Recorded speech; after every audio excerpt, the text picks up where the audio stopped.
सुर्खी, ईद का चांद मुहर्रम में नजर। हाय हाय, बहुत अच्छा है।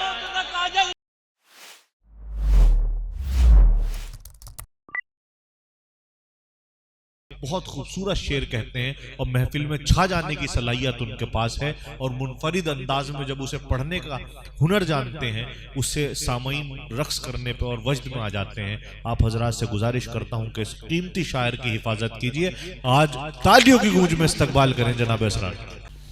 वक्त बहुत गुजर चुका है, कुछ मसाइल, कुछ जिंदगी की कड़वाहटें, कुछ रिश्तों की तलखियाँ लेकर आपके बीच में दोबारा हाजिर हूँ। इजाजत है, कोई तमीदी गुफ्तगू नहीं। मतलब यूं कहा था कि उसकी गली से सुनिएगा हजरात, उसकी गली से रोज गुजरना ठीक नहीं है। उसकी गली से रोज गुजरना ठीक नहीं है। इतनी जल्दी इश्क में मरना ठीक नहीं है। उसकी गली से रोज गुजरना ठीक नहीं है। उसकी गली से रोज गुजरना ठीक नहीं है। इतनी जल्दी इश्क में मरना ठीक नहीं है। और ये नौजवान दोस्त शरीक हो इस शेर में, इतनी जल्दी इश्क में मरना ठीक नहीं है। उर्दू की तहजीब से कोसों दूर है वो घर, उस कुनबे में रिश्ता करना ठीक है। अरे क्या कहने असरार भाई, कोसों दूर है वो घर, उर्दू की तहजीब से कोसों दूर है वो घर, उस कुनबे में रिश्ता करना ठीक नहीं है। और दिल से दुनिया को असरार निकालो जल्दी, कब्र में अपनी रोज उतरना ठीक है। हाय क्या कहने असरार भाई, दुनिया को असरार निकालो जल्दी, दिल से दुनिया को असरार निकालो जल्दी। बहुत अच्छा है भाई। कब्र में अपनी रोज उतरना ठीक नहीं है। मतलब यूं कहा था कि ये मेरे पुराने दोस्त बैठे हैं, कुछ इंटरनेशनल सामीन, मैं आपको शरीक करना चाहता हूँ। बस अहमदन गोश, हाँ, पूरी मेहनत मैं कर रहा हूँ, आप लोग इधर तवज्जो बनाए रखें। मतलब यूं कहा था कि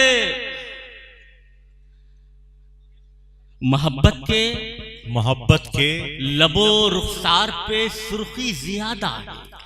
मोहब्बत के लबो रुखसार पे सुर्खी ज्यादा है। ये बीमारी चमकती उम्र में होती ज्यादा। मोहब्बत के लबो रुखसार पे सुर्खी ज्यादा है। ये बीमारी चमकती उम्र में होती ज्यादा है। जो उसके इश्क की पश्मीना शालें घर में रखी हैं। हाय हाय, समाज कीजिएगा हजरात, ये बीमारी चमकती उम्र में होती ज्यादा है। जो उसके इश्क की पश्मीना शॉलें घर में रखी हैं, बदन पे डाल लीजिए, शहर में सर्दी ज्यादा है।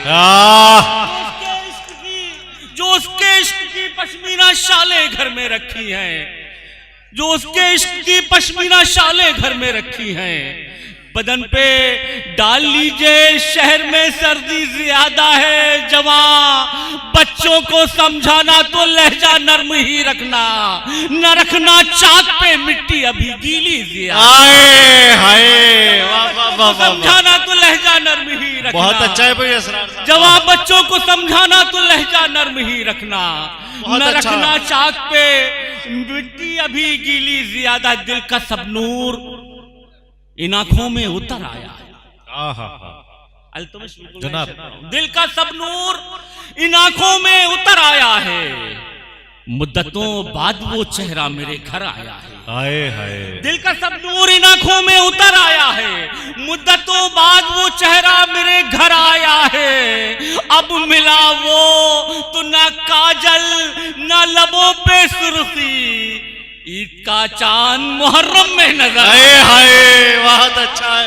काजल न लबों पे सुर्खी, ईद का चांद तो न काजल न लबों पे सुर्खी, ईद का चांद मुहर्रम में नजर आया है। अब मैं अपने बुजुर्गों तक आना चाहता हूँ। इजाजत है, अपने नौजवान दोस्तों से इजाजत चाहता हूँ। मैं अपने कुछ बुजुर्गों की खिदमत करना चाहता हूँ। चाचा बैठे हुए हैं यहाँ पर। चाचा जान, मैं आपसे मुखातिब हूँ जी।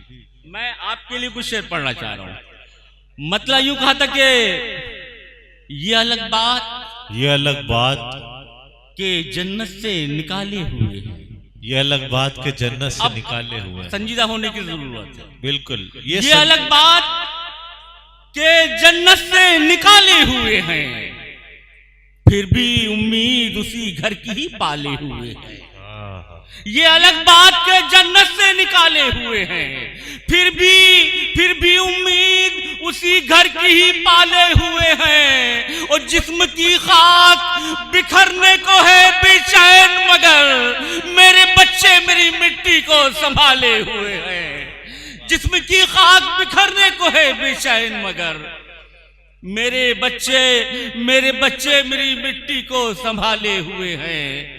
मतलब यूं कहा था कि हाशिम भाई, मतलब आपके हवाले से, मतलब यूं कहा था कि मैं मर भी जाऊं तो तुझको भुलाने वाला नहीं। मैं मर भी जाऊं तो तुझको भुलाने वाला। मैं मर भी जाऊं तो तुझको भुलाने वाला नहीं, तुझे मैं छोड़ के जन्नत में जाने वाला नहीं। मैं मर भी जाऊं तो तुझको भुलाने वाला नहीं, तुझे मैं छोड़ के जन्नत में जाने वाला नहीं। अकेलपन में भी तुम हमसे बावजू मिलना। अकेलपन में भी तुम हमसे बावजू। शेर अगर हो गया हो तो दादो तहसीन से नवाजिएगा। मैं तुझको छोड़ के जन्नत में जाने वाला नहीं, अकेलपन में भी तुम हमसे बावजू मिलना। हमें भी इश्क है लेकिन जमाने वाला नहीं। अकेलपन में भी तुम हमसे बावजू मिलना। हमें भी इश्क है। अकेलपन में भी तुम हमसे बावजू मिलना। हमें भी इश्क है लेकिन जमाने वाला नहीं। खुशी ये है मेरी बेटी है घर संभाले हुए। खुशी ये है कि मेरी बेटी है घर संभाले हुए। अकेलपन में भी तुम हमसे बावजू मिलना। हमें भी इश्क है लेकिन जमाने वाला नहीं। खुशी ये है मेरी बेटी है घर संभाले हुए। कलक ये है मेरा बेटा कमाने वाला। खुशी ये है मेरी बेटी है घर संभाले हुए। खुशी ये है मेरी बेटी है घर संभाले हुए। कलक ये है मेरा बेटा कमाने वाला नहीं। वो खड़ी है दर पे जो दुनिया, खड़ी रहे असरार, मैं अपने हुजरे में हरगिज बुलाने वाला नहीं। अरे पढ़िए असरार भाई मजीद पढ़ दीजिए, 2-4 शेर पढ़ दीजिए असरार भाई। हजरत हकीकत यह है कि शायर शेर नहीं पढ़ता, उससे पढ़वाए जाते हैं। आप हजरत एक बार जोरदार तालियों से आवाज दीजिए, असरार भाई सुनाएंगे। दरअसल मुशायरे का ये हिस्सा जो सामीन है, ये मुशायरे की ये रूह होती है मुशायरे की। देखने वाले साहिबान तो जा चुके, तो मैंने थोड़ा बहुत आपको करीब आने की कोशिश की। उसके बाद मेरा जो मिजाज है वो मिजाज के शेर, लेकिन आप लोगों का रद्द अमल जरा बुख्ल उसमें नजर आया।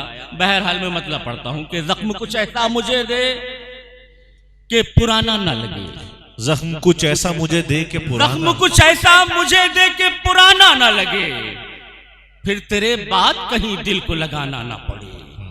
जख्म कुछ ऐसा मुझे दे के पुराना ना लगे, फिर तेरे बाद कहीं दिल को लगाना ना पड़े। और भूख जो दी है तो फिर रिस्क भी ऐसा दे दे, अपने अहबाब का हक छीन के खाना ना पड़े। फिर रिस्क भी ऐसा दे दे, भूख जो दी है तो फिर रिस्क भी ऐसा दे दे, अपने अहबाब का हक छीन के खाना ना पड़े। ये मेरे छोटे भाई बैठे, ये शेर ले जाना तोहफतन घर पर। भूख जो दी है तो फिर रिस्क भी ऐसा दे दे, अपने अहबाब का हक छीन के खाना ना पड़े। घर के दालान में ये सोच के सो जाता हूँ, घर के दालान में ये सोच के सो जाता हूँ, मेरी औलाद को घर छोड़ के जाना ना पड़े। घर के दालान में ये सोच के सो जाता हूँ, बहुत घर अच्छा। के दालान में ये सोच के सो जाता हूँ मेरी औलाद को घर छोड़ के जाना न पड़े। मसला रोटी का हल कीजिए जल्दी साहेब, इस नई नस्ल को तलवार उठाना ना पड़े। असरार भाई